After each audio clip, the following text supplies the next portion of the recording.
He left this world on the 16th of August, 1977.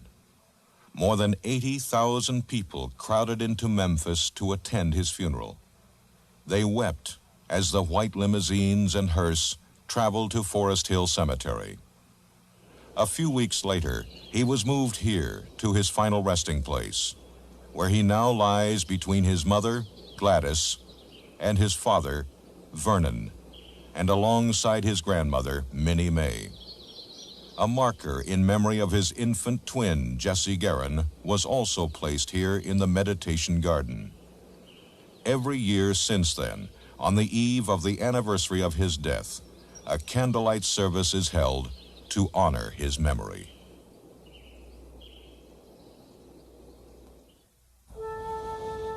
Over the years, thousands upon thousands of people from all walks of life, from all 50 states and almost every foreign country have stood at these gates for hours and days at a time, hoping to catch a glimpse of the man who lived within these walls. They felt a strong kinship with him, a sense of pride in his accomplishments, and a delight that he was able to enjoy the fruits of his labor to such an extent. They also took pleasure in the fact that he represented the American dream, and that it was still very real and possible to attain. He gave them that, and he gave them a great deal more.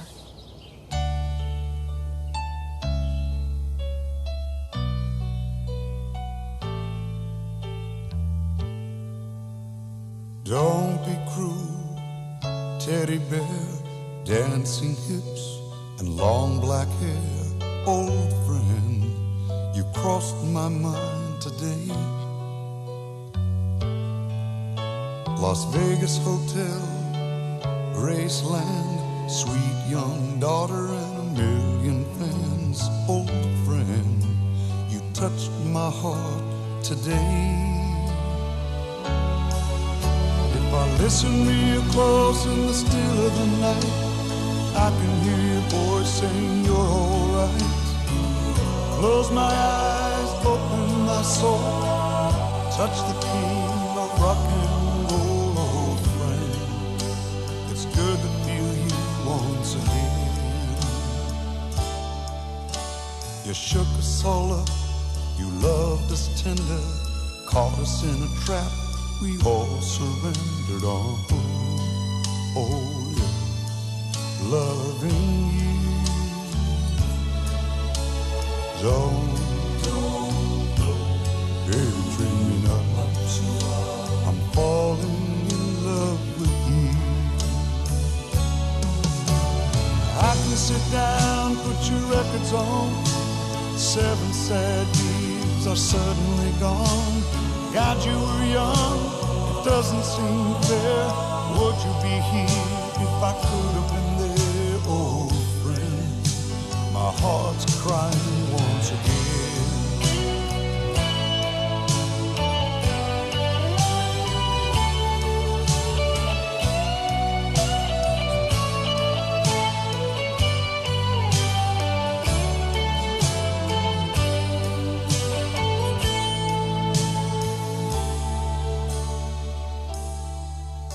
Trapped here on earth, your mother is free. The lonely pain we refuse to see. Old friend, you touched my heart today. Oh, old friend, I'm missing you once again. I'm missing you once again. Hello, I'm Pricilla Presley, and I'm very aware of what Graceland has come to mean to so many people throughout the world. It's a tangible link to the man that they loved and admired through the years, and as an executor of his estate, it was my feeling that Graceland should be open to the public so they could share in his accomplishments and have a clearer understanding of not only the legend, but of the man himself.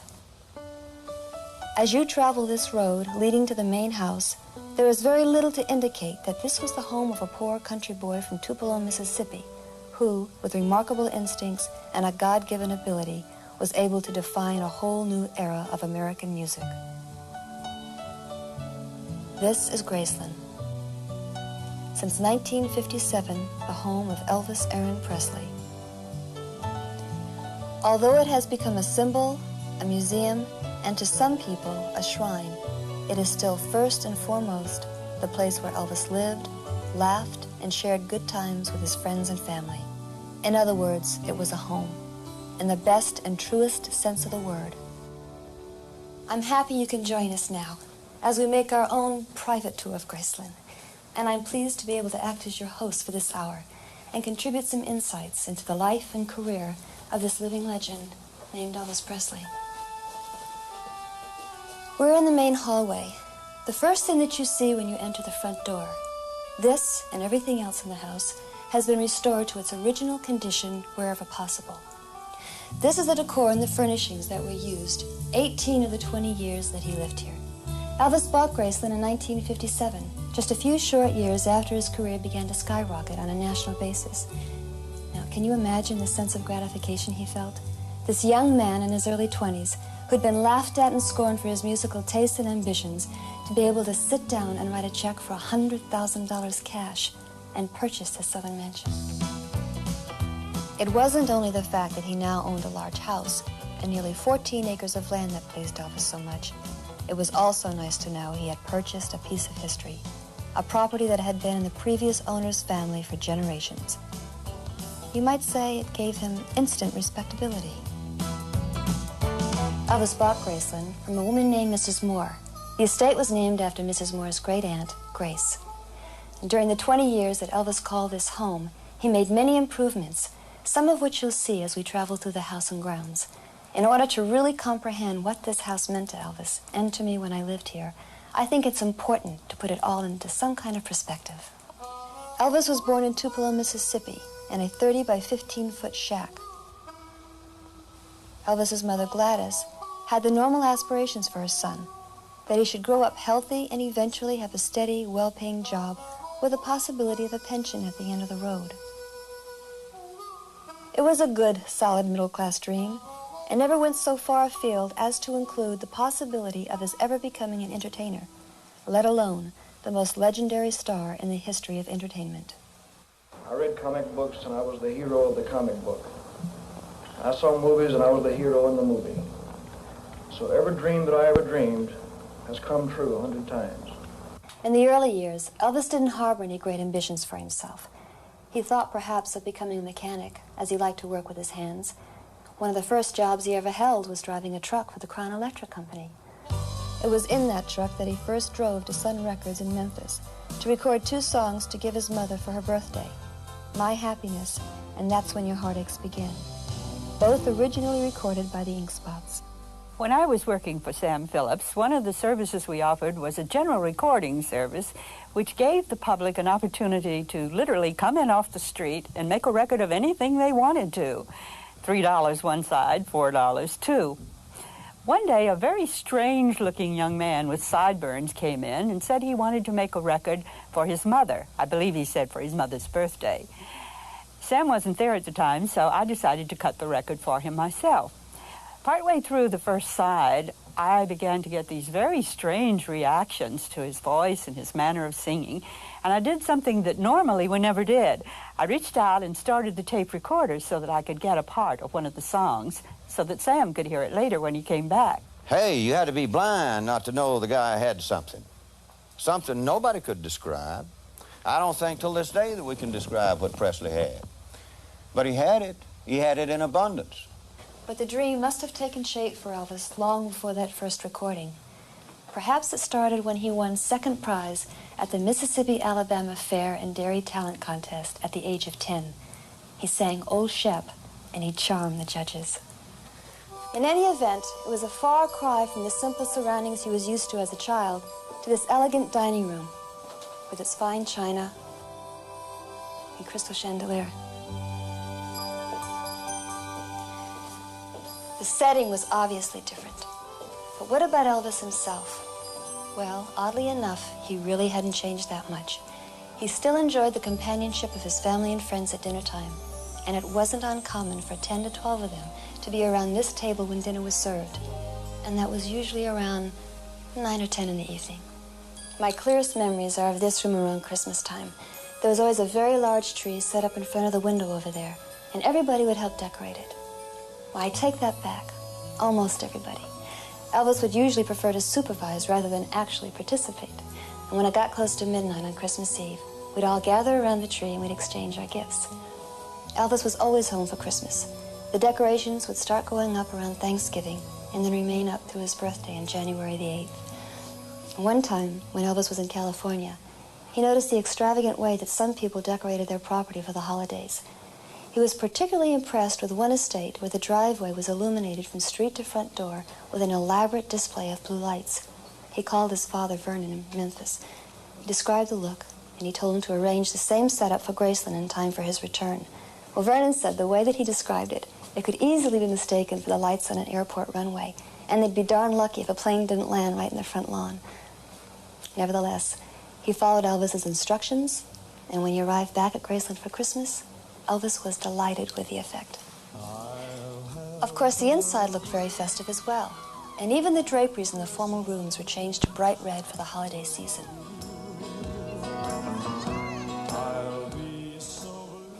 You know, Elvis had remarkable hearing, and once before Christmas, he overheard the guys speculating about the size of their customary Christmas bonuses. As a joke on Christmas Eve, he presented them each with envelopes containing $5 gift certificates to McDonald's. I opened my little envelope, and I couldn't believe what I was seeing, because this is the first time this had ever happened with Elvis. And I sort of did a double take, and I looked at him, and he looked at me, and I kind of froze. And I waited for his reaction. He just broke out laughing and slapped me on the shoulder, and I hugged him. And we just sort of rolled around for a few seconds. Elvis he just had a tremendous sense of humor. I wish people could have seen that side of him. It was a Merry Christmas, after all. People who knew Elvis as a child are quick to point out that his generous nature was not as a result of his newfound wealth and success. They can all remember stories of him when he was young and had very few toys, sharing whatever he did have with the other children who had even less than he. Giving just seemed to be a natural part of his nature. Christmas time only comes once a year, but it's one of the toughest times for all the guys around Elvis. This is the time of year we have to buy Elvis a Christmas present. And he is so hard to buy for, because anytime he wants something, he just go out and buy it. So every time we could think of something, he already have it. So it was really tough for us at Christmas time. The gifts that gave him the most pleasure were not necessarily expensive items, but were things that required thought and work on the part of the giver. Homemade items or little poems were especially meaningful to him, and he kept them for years and years. In 1971, I was visiting with Elvis and his family. As I started to leave, Elvis escorted me to the foyer. As we were standing there talking, Lisa came through pushing her baby buggy. I turned to Elvis and remarked, "Elvis, she will soon be 4 years old. What do you plan to give her for her 4th birthday?" With a wide sweep of his hands, he said, "You know, all of this is but for a day."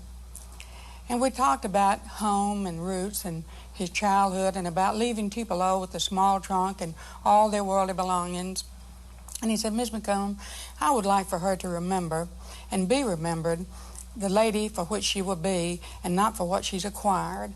I said, in other words, we talked of the values of life, and he said, "Could you write for me a poem to give her that would make her know these values?" And I said, "Elvis, in other words, you want me to write a priceless gift?" And he said, "Yes." I wrote the poem, and when I brought it to him, he grabbed it with both arms, and after he read it, he bounded up the stairs. He came back down, and he was crying, and he took my copy, and he wrote on it, "This is just beautiful, Elvis Presley." And he looked, and the tears had smeared my copy, and with his elbow, he started to wipe them away, remarking, "Miss McComb, I've ruined your copy." And I said, "No, Elvis, someday those teardrops will be priceless." New Year's was another big holiday celebration at Graceland. Elvis used to buy over $2,000 worth of fireworks to set off at midnight. We used to have fireworks battles at Graceland around the holidays. Elvis would buy a tremendous amount of fireworks, and we would divide up in 2 teams. We'd put on leather jackets and helmets and goggles, and we'd take these Roman candles and fire them at each other. And each team had their supply of fireworks, their ammunition, if you will, right behind the team area. And something happened one night, and a Roman candle went astray and went right into our supply of fireworks. And you'd have thought an atom bomb or something had gone off. It just exploded, and the sight was just breathtaking. It was beautiful, all these fireworks going up.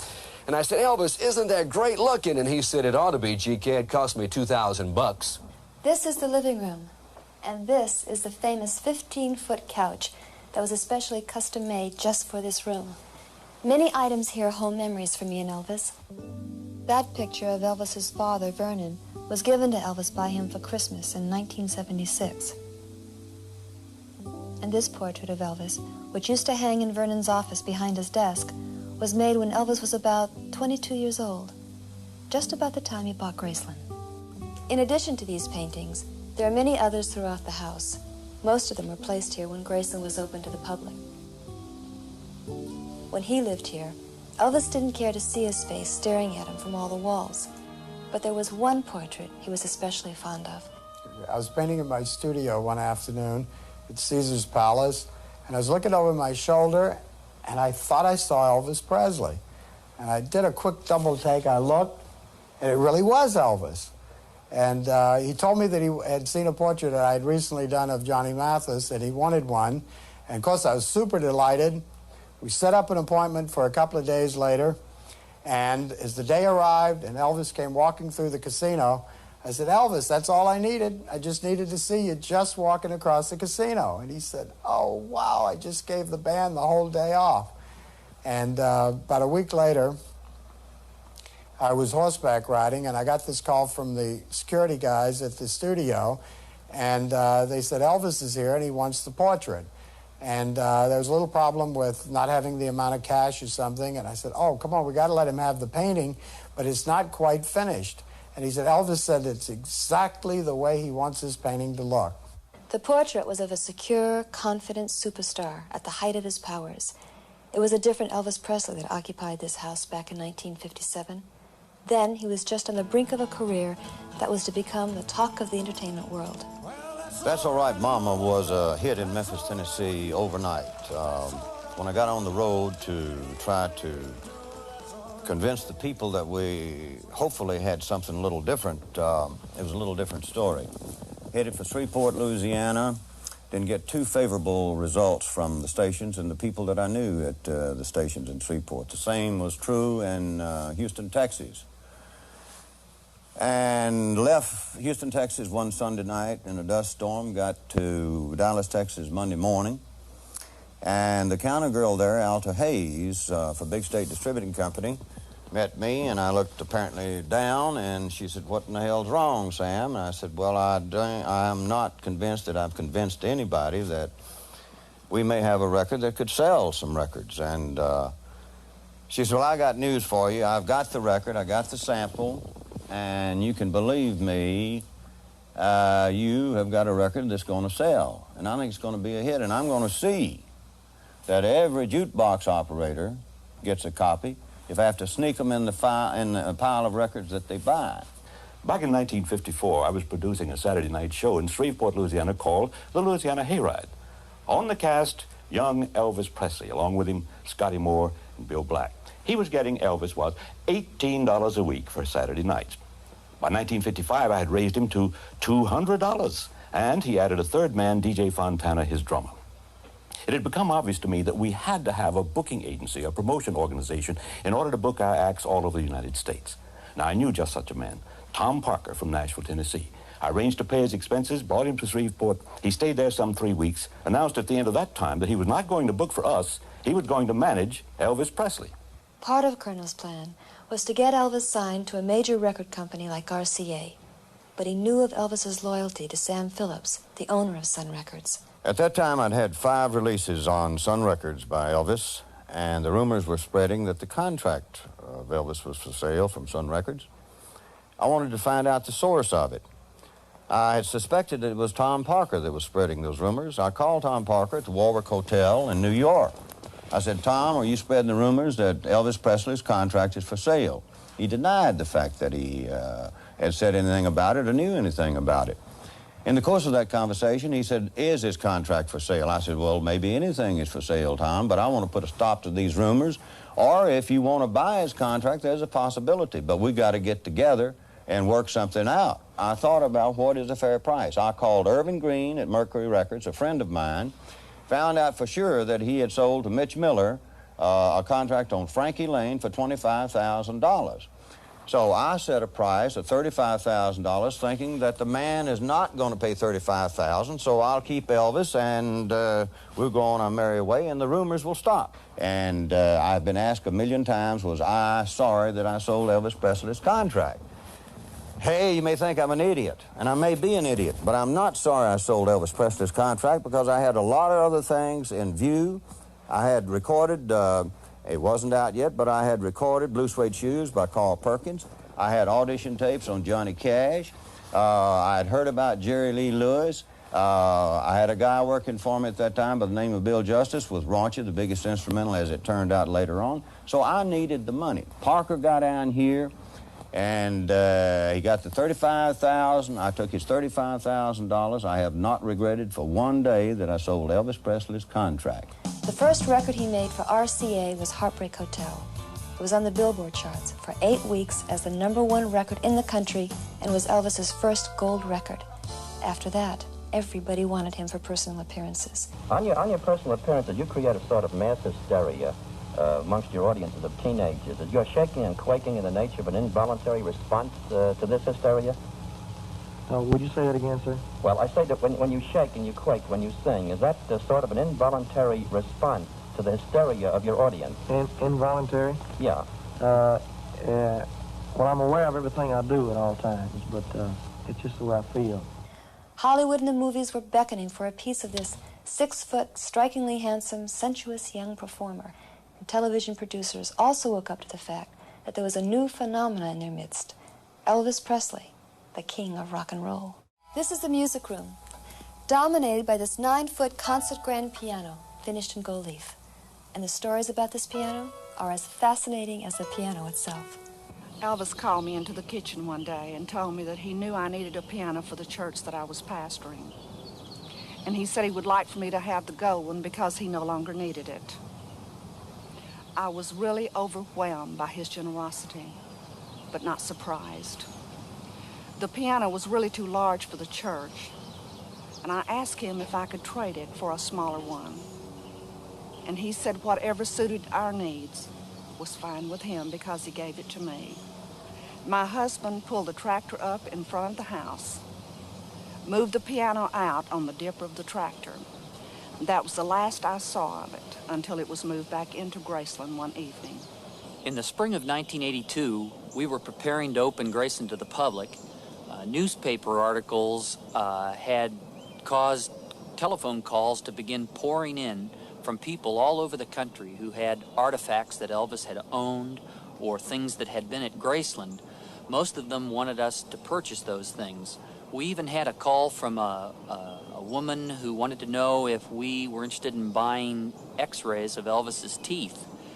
So amongst all those calls one day, a gentleman here in Memphis called and told us that he had the gold piano that had been at Graceland. I was amazed and told him that we had no way of purchasing the piano from him because we knew it was quite valuable. He surprised us by saying that he would be willing to put it on permanent loan at Graceland, and he brought it out to Graceland, and it sits today in the music room. Elvis used to love to sit at the piano and pick out tunes, especially gospel and sacred music. He also loved to be surrounded by people who sang with a feeling and a sense of spontaneity. And although Elvis has been called the king of rock and roll and has made tremendous contributions to pop and country music, it's interesting to note that the only Grammy Awards he ever won were for his albums of sacred music. Now we're going to go to the TV room, which is located in the basement. When Elvis first bought Graceland, these were just bare rooms. He decided he wanted an informal place to watch television, listen to records, and bring people over to party.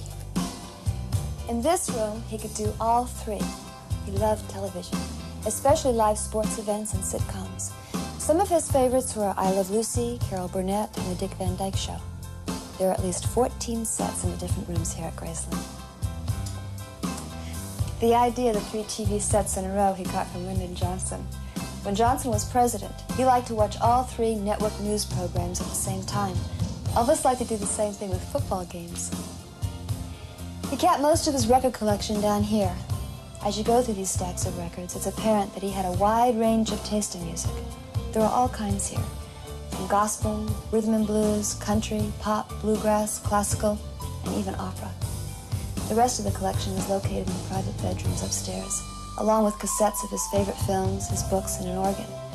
Because of the personal nature of the upstairs rooms, it was decided with the opening of Graceland as a museum to keep those rooms sealed from the general public, and we continue to honor that wish for this tour as well. This jukebox holds 100 records, and it was wired so you could hear it in all the rooms of the house.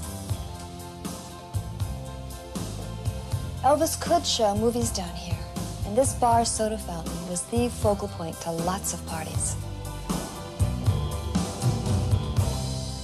In the early 70s, Elvis and I were flying back from Los Angeles to Memphis, and he started talking about his desire to have some sort of logo or symbol to represent his philosophy of life and business. We took out a pad and started sketching a design. By the time we landed, we had it completed. It was the 3 letters TCB, which stood for Taking Care of Business, and a lightning bolt, which stood for In a Flash. It was first made into a necklace, and then Elvis had some made up with the letters TLC for the ladies, meaning tender, loving care. But the TCB with a lightning bolt became his signature, and he placed it on many items, from this ring to the tail end of the Lisa Marie. Elvis's private plane had many wonderful stories connected to it. Elvis called me up to the house one day, and he said, Joe, he says, I need to get an airplane. He said, I don't want a small plane, I want a big one, a big 4-engine jet. So not knowing anything about airplanes, I called this broker in Los Angeles, and he said, best place to go for those kind of planes would be down in Tucson, Arizona. They're all stored down there. So I catch a plane, fly down there, and meet a salesman down there, and he shows me all these airplanes. And I see this 888 Convair. It was a gorgeous airplane. So I called Elvis up, and I said, Elvis, I found a nice plane. I think you should come down and see it. He said, Joe, he said, I don't want to see it. He says, I'll take your word for it. If you like it, go ahead and buy it. So he bought the Lisa Marie for $250,000. He then spent another $600,000 having it customized. And when it was completed, he hired a crew of 4 to be on permanent call November of 1975. In the early days of his career, Elvis had a fear of flying, so he preferred to drive to his engagements, and later he got his own bus. But once he got the Lisa Marie and he felt comfortable with the crew, he took great pride and pleasure in the aircraft. Sometimes, on the spur of the moment, he would gather up a group of people and just fly over Memphis, showing them the city from the air. And I remember once on our daughter's birthday, he flew the plane to Los Angeles and then took her to Las Vegas to celebrate. Although the aircraft served an important function enabling him to fly over 3,000 miles at a time without refueling, it was also an expensive toy to him, and he enjoyed that aspect of it probably more than the practical side. I guess the best story to illustrate that concerns the now famous Memphis to Denver food run. One night late, about 1 o'clock in the morning, when I got a call from the mansion asking me if we could get the aircraft ready to leave for Denver within an hour. And of course, I got the crew ready, filed a flight plan, and in about an hour and a half, the people came out to the aircraft with Elvis, and we were on our way to Denver. And en route, I asked one of the people there what we were going out there for. And he said, we're going out there for peanut butter sandwiches. And I said, oh, yes, we're going out for peanut butter sandwiches. And when we arrived in Denver, the limousine pulled up next to the aircraft. The man got out with big silver trays, and sure enough, there were peanut butter sandwiches.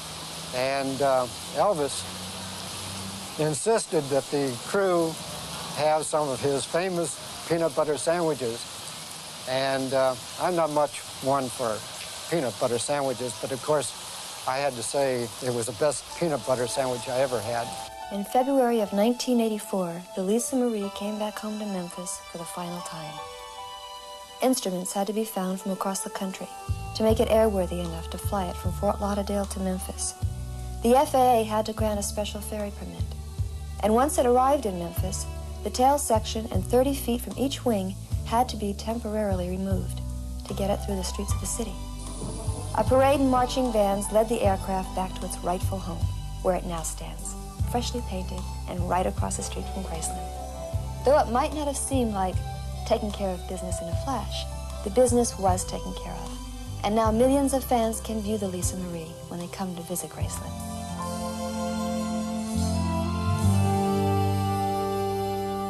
Oh, you should have been here a few minutes ago. I just made 6 balls in one shot.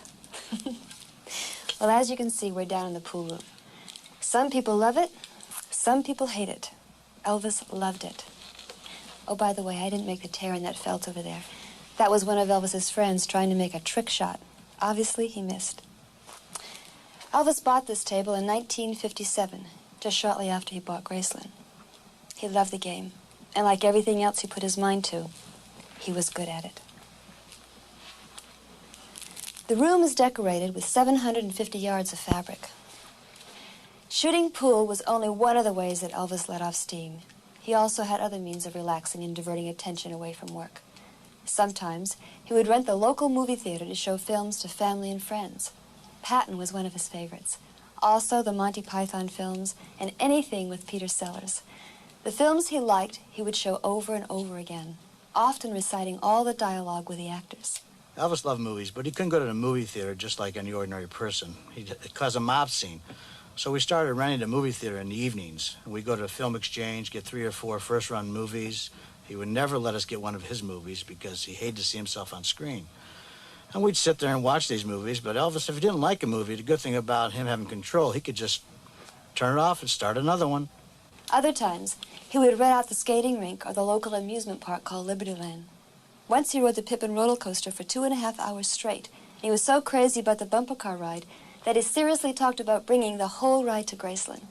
And when things got too calm, the gang, led by Elvis, would take to their wheels and kick up a little dust. Sure, we kicked up our heels a lot, had some wild and crazy times, like running the amusement park all night long and like converting snowmobiles to riding them on the land all over Graceland. But I think what it was, when we were poor, when we were young, we couldn't afford those things. And now that Elvis was a superstar and extremely wealthy, he could let us sort of relive our youth and do things that we couldn't do when we were kids. All these activities were played with the high spirits of youth. Elvis loved to instigate, participate, and best of all, win. We're in the den, or jungle room, so nicknamed because of its decor. The room itself was added onto the house in 1965, and Elvis selected the furniture from Donald's furniture store in about a half an hour. Elvis said it reminded him of Hawaii, a place he was attached to. He bought the furniture partly because he liked it, and partly because his father had made fun of it when he saw it in the store. Elvis enjoyed having breakfast in this room that boasted plastic greenery and a large artificial waterfall. He enjoyed watching television here on a large screen that used to stand right in front of the waterfall. He also felt it was a good place to record, probably because of the carpets that are on the ceiling, an idea he got from California. He made 2 albums in this room, from Elvis Presley Boulevard, Memphis, Tennessee, and his last album, Moody Blue. The recording sessions usually took place at night, and sometimes lasting till morning. RCA would park the recording trucks in the backyard, run wires into the den, and set up the musicians over here. And Elvis would usually change the color of the light bulbs to match the mood of the song he was recording. Though it was fun, Elvis was always aware of the quality of his work and maintained a high level of professionalism when delivering the final product. Elvis always had his family around him at Graceland. His mother and father, of course, and his grandmother, and lots of cousins, and his Aunt Delta. She still lives here. She supervises the housekeeping staff and often greets some of the 500,000 visitors who come to the house on the tour each year. My husband had a heart attack, and I called Elvis. He sent 2 of his guys after me and all my stuff. And I've been living here ever since 1967.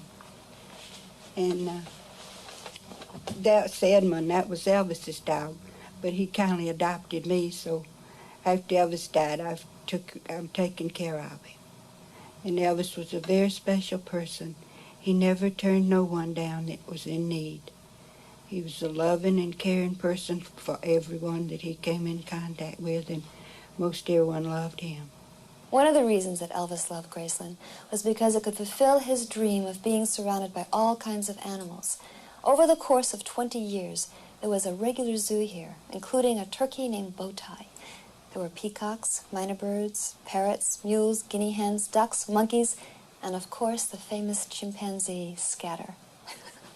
Scatter had a definite mind of his own, and he also loved to chase the ladies. Elvis was so fond of him that he built him a house out back, complete with heat in the winter and air conditioning for those hot summer days. Everybody knows how attached Elvis would get to his pets, and if one of them happened to pass away while Elvis was on the road, they would try to keep the news from him for as long as they could.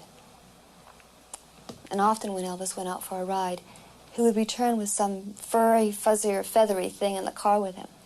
It was the most natural thing in the world for him to be around animals, and most of them responded in kind.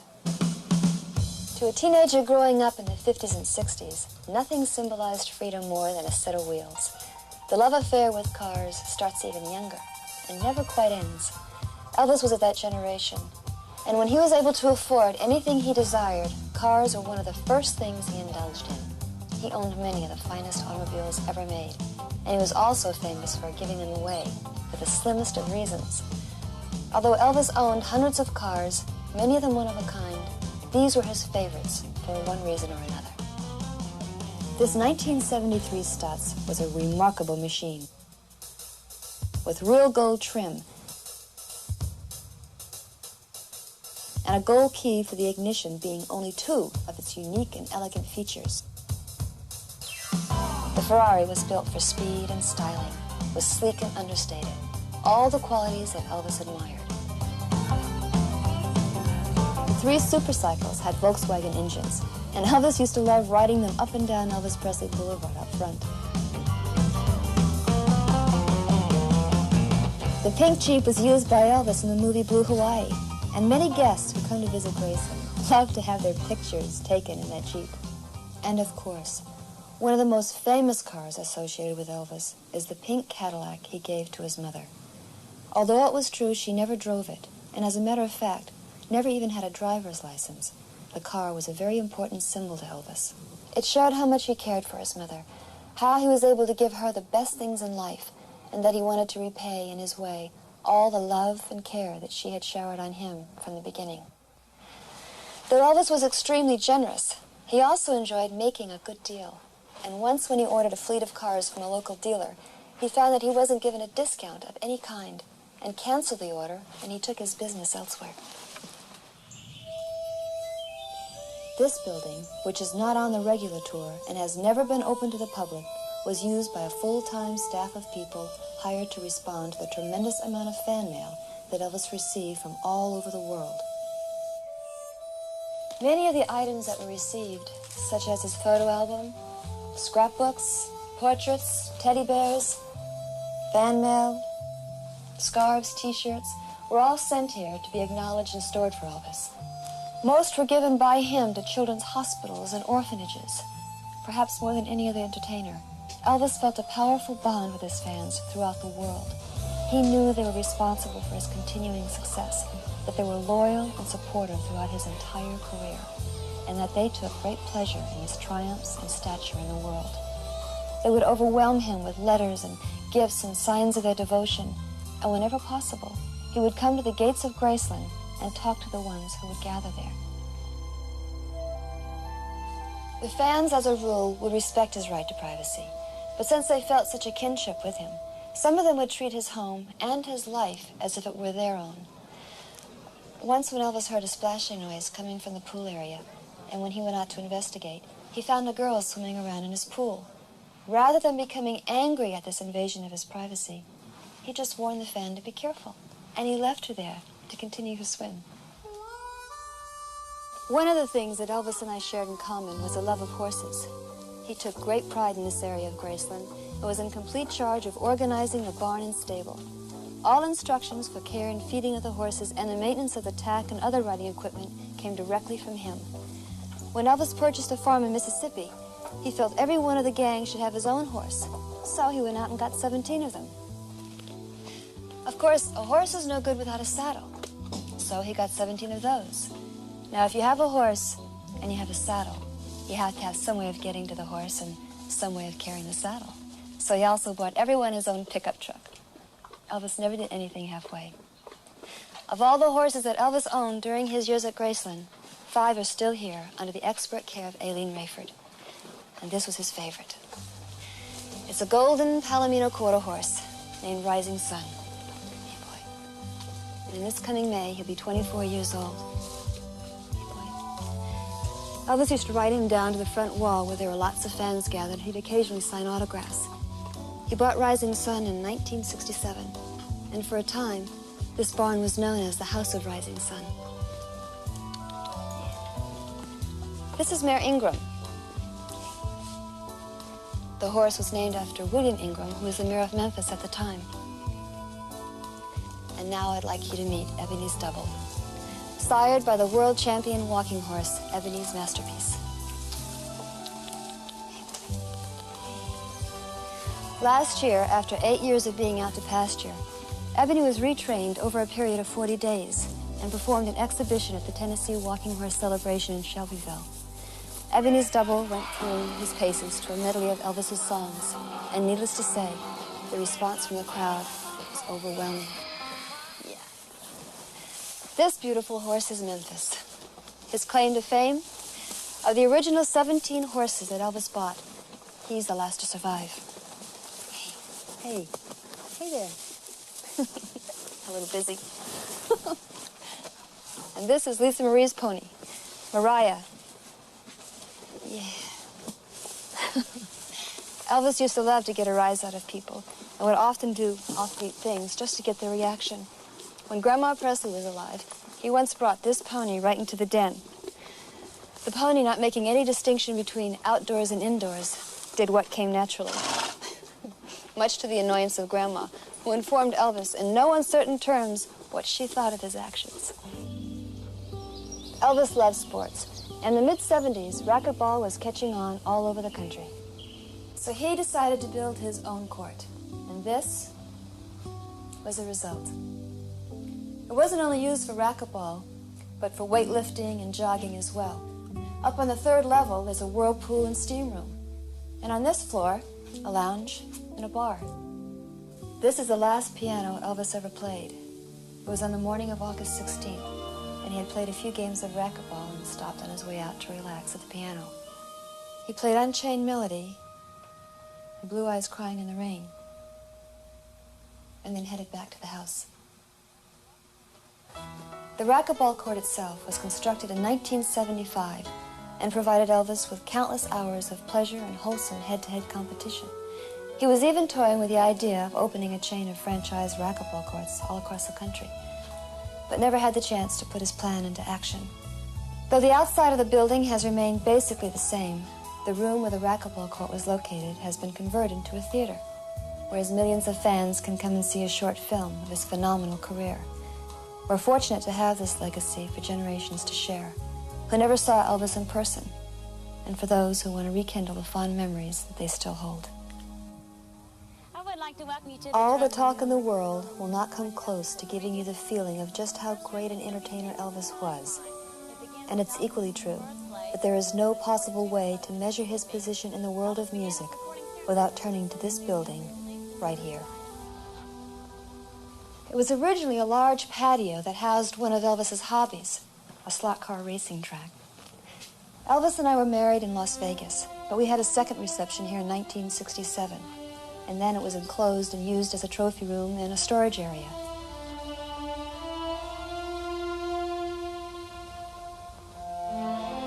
This building is divided into 3 sections. The first gives some indication of Elvis's life and career, beginning with his birth certificate, family pictures, and memories of life back in Tupelo, Mississippi, his birthplace. Memories of his Army career are located in this building, too. The uniform he wore in 1958.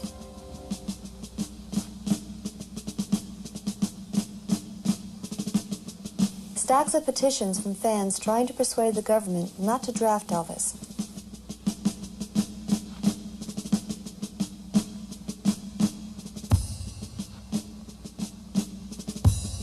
And his honorable discharge from the service which he received in March of 1960 after serving for a year and a half in Germany. Elvis could very easily have been assigned to the Special Services branch of the Army. He could have spent his military time entertaining the troops as lesser-known performers have done. But he chose instead to be treated like every other inductee, and for that, he gained the admiration of the other soldiers with whom he served. It was while Elvis was stationed in Germany that we first met. After his discharge, he returned here to Graceland to resume his career and to once again enjoy his freedom and pleasures of civilian life. Well, now you're really home. How does it feel? It's pretty hard to describe, I'll tell you. It's hard to get used to, you know. I mean, I've been looking forward to it for 2 years, and all of a sudden here it is. It's not easy to adjust to it. Are you going to keep Graceland? I'm going to keep Graceland as long as I possibly can. It would take more than our time allows just to mention all the awards, citations, accolades, honors and tributes that have gone to Elvis during his career.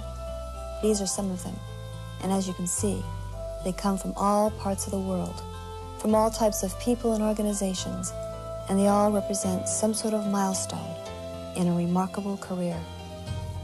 This is called the Hall of Gold, and the reason is obvious. It is the most impressive display of music awards ever assembled. According to most recent statistics, as of 1984, Elvis Presley is officially responsible for the sale of over 1 billion records, more than any other single artist or group in the history of the recording industry. What these platinum and gold albums and singles lining the walls of this room represent is a career that spanned nearly a quarter of a century. And the record awards cover not only rhythm and blues and popular music, but cross over into country, gospel, and rock and roll as well. He was the first performer to ever break down so many musical boundaries and succeed in such a variety of styles. Another interesting fact about his career is that, although many of these awards were for extraordinary sales in foreign countries, Elvis had never toured outside of North America, and his records were never translated into other languages. One time we were coming back from Hawaii, we just finished a show there, and we were on a commercial airlines, we were in the first class section. And the stewardess in the first class section told us there's a young group in the back called the Young Americans. They just did a show there too. So Elvis, being the way he was, decided to go back and talk to these young entertainers, and ended up, before you know it, they were all singing together back there, entertaining the people in the coach section. Well, it was a 4 and 5 hour flight, so we got to know each other pretty well. And this one young boy on the plane kept looking at Elvis's hand. Elvis had this gorgeous diamond ring on. And this young boy said, one of these days I'm going to be able to afford a ring like that. Elvis said, you don't have to wait any longer. Reached over, pulled his ring off, and gave it to this young boy. The young kid was in shock. I mean, it was amazing. It's thrilling to see those kind of things. About a week later, I get a phone call from the Beverly Hills Police Department. They've got a young boy telling a story that Elvis gave him this beautiful diamond ring. He went to have it appraised at a jewelry store, and they arrested him. And I said, no, Elvis gave him the ring, and that's just the way Elvis was. Though Elvis was a very generous person, he never enjoyed his giving as much as when it went for charitable causes. Every year at Christmas time, he would show up with a large check to help in the work being done by 50 different local charities. One year, the grateful recipients designed this massive plaque as a way of thanking Elvis for never forgetting the needy and the less fortunate. Elvis was very proud of this, and it now has this honored place in the Hall of Gold. Most of us are very fortunate to have a shoebox full of souvenirs and remembrances for our careers. But Elvis was one of those rare people who, because of what he did and who he was, had enough reminders of his achievements to fill many rooms his size. These walls hold some of his prized possessions, and along with each item is a story. The stories, when woven together, form a tapestry of fame, fortune, success, challenge, perseverance, simplicity, and devotion. That is the basis of the legend known as Elvis Presley. Also on display in this room are the symbols of his remarkable career. The letters from presidents and heads of state, his costumes, his gun collection, jewelry, and badges. For a long period of his life, Elvis had become a collector of police badges. It started here in Memphis when he became a deputy sheriff. Sometime later, he became chief deputy, and my brother was elected sheriff a year or so after that chief deputy badge. He called my brother one night and said, Billy Ray, I'd like to come over and talk to you. I have some business to talk to you about. So my brother said, sure, come on over. Elvis got there and said, you know, I've been chief deputy now for a year and a half. I feel like I've done a good job, and I want a promotion. And my brother said, well, I'm the elected sheriff. That's the only thing, that's my job. And Elvis looked at him and said, you wouldn't want me to run against you, would you? And so my brother laughed and handed him his badge, and Elvis became the sheriff of Memphis. No less important are portraits done by fans, gifts, scripts from his phenomenally successful movie career, symbols of triumph and symbols of worlds left unconquered. Elvis was a showman in the best sense of the word. He always gave his audience more than simply music. Part of the overall effect of an Elvis Presley performance was due to the very theatrical costumes he had designed for each outing. Great care went into the design, choice of fabric and color, and the accessories that complemented each outfit. Bill Ballou was Elvis's designer, beginning with a 1968 comeback television special. Bill was told by the people who were putting the show together that they wanted a look that would capture some of the feel of the time when Elvis had first started out. That was the early 50s, the rebel without a cause period of James Dean, and the time of young Marlon Brando and the Wild Ones. That was the effect they wanted, but done in contemporary style. Elvis performed in this black leather look that Bill designed that became so identified with the show. For the 1973 Aloha from Hawaii special, the assignment from Elvis was to create something that said, America. Outside of the flag, the first thing that came to Bill's mind was the American eagle, and he designed the spectacular cape. The first cape was calf-length, and it proved too cumbersome for actual performance. So another one was hastily made of the same color and design, only hip-length, which made it much more practical. At the end of the television show, Elvis tossed the cape out to the audience, and no one knows for sure who now has the cape. But the one on display here was the original calf-length cape and jumpsuit designed for that historic occasion.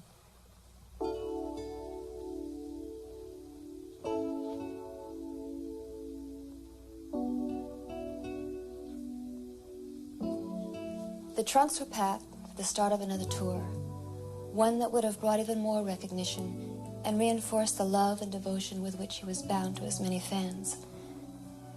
He was the king of rock and roll.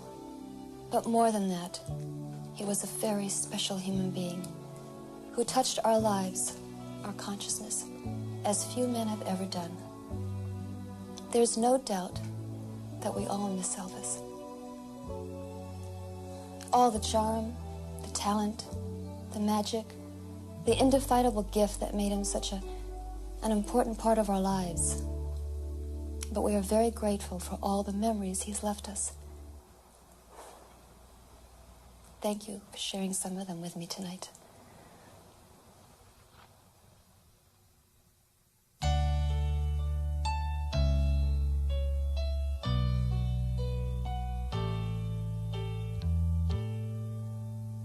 Don't be cruel, teddy bear, dancing hips and long black hair.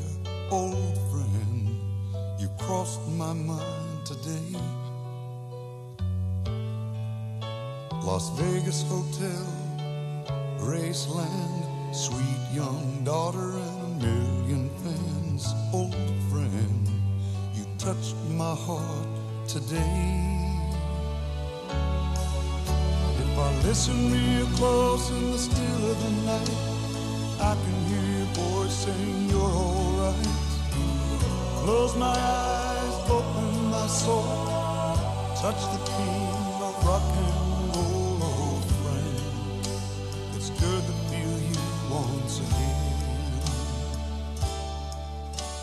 You shook us all up, you loved us tender, caught us in a trap, we all surrendered on.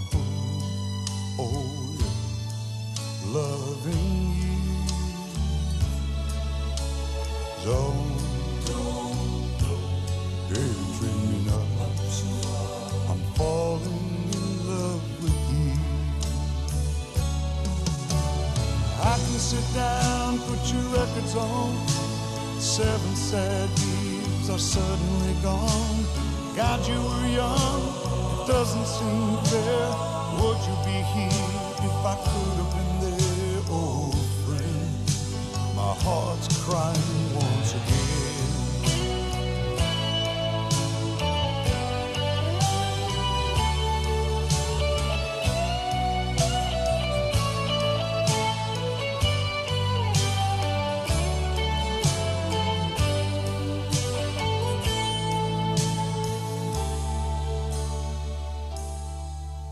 Trapped here on earth, your mother's free.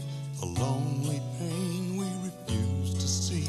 Old friend, you touched my heart today. Oh, old friend, I'm missing you once again.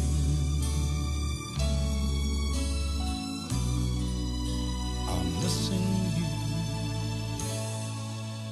once again.